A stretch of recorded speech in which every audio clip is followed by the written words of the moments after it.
vais vous parler du polythéisme. Le polythéisme me paraît inhérent au judaïsme originel.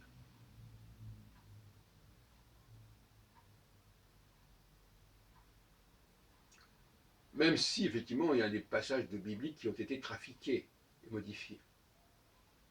Mais je crois que le nous, parce que le Dieu d'Israël, est bien préférable au je. Elohim, donc c'est un pluriel. Elohenu, ça veut dire littéralement nos dieux. Et tu aimeras tes dieux, Elohecha.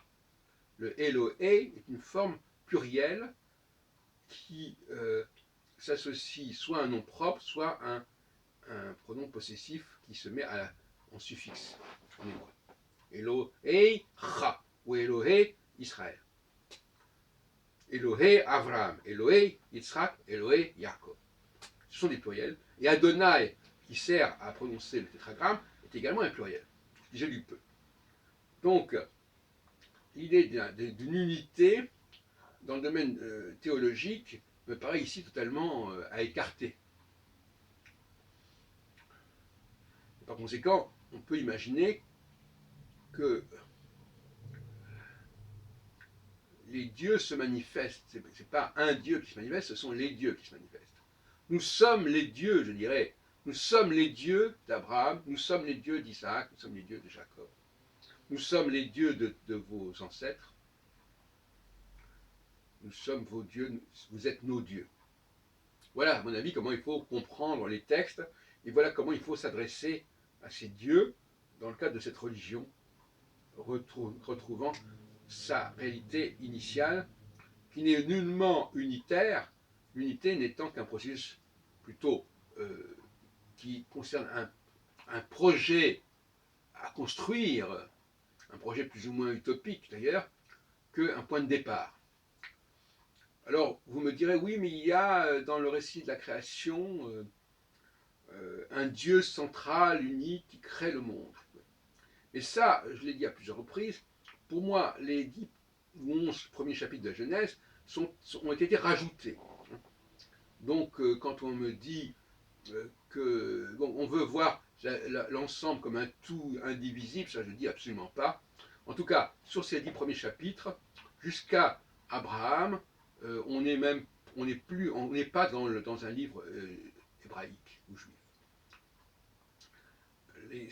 La Bible, et je l'ai déjà dit, à l'époque, quand on a voulu rajouter le Deutéronome au Pentateuque, on a mis sous un seul et même chapitre, un seul et même livre, la Genèse, les 10 premiers chapitres, donc les 10 chapitres de la Genèse, plus les 40 chapitres de ce que j'appellerais le livre de l'Alliance, et dont le titre a été supprimé pour faire un tout, qui sont les 50 chapitres de la Genèse. Donc, qu'on ne vienne pas m'opposer mon discours sur le polythéisme au premier chapitre de la Genèse, parce que ça n'a pas de sens. Le Dieu qui est décrit dans les premiers chapitres de la Genèse, c'est un Dieu universel, c'est un Dieu total, ce n'est pas le Dieu des Hébreux.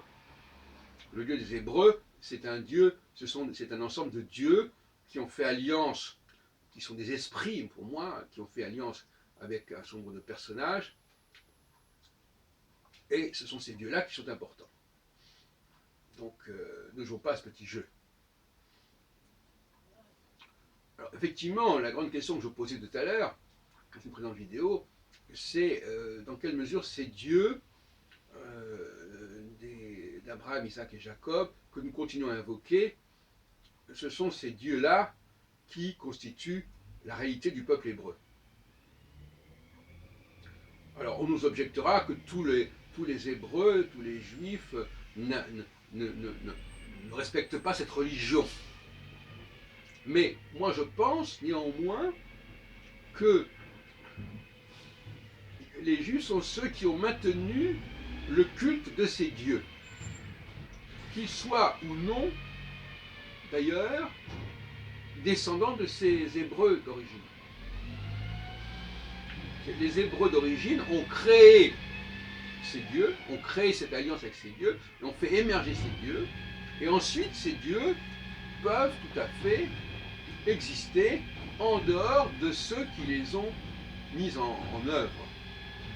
Voilà ce que c'est pour moi un juif, c'est quelqu'un qui croit à ces dieux qui ont été créés, ou qui ont été nommés, qui ont été élus par Abraham, Isaac et Jacob, quelle que soit la signification d'ailleurs de ces nominations de noms propres.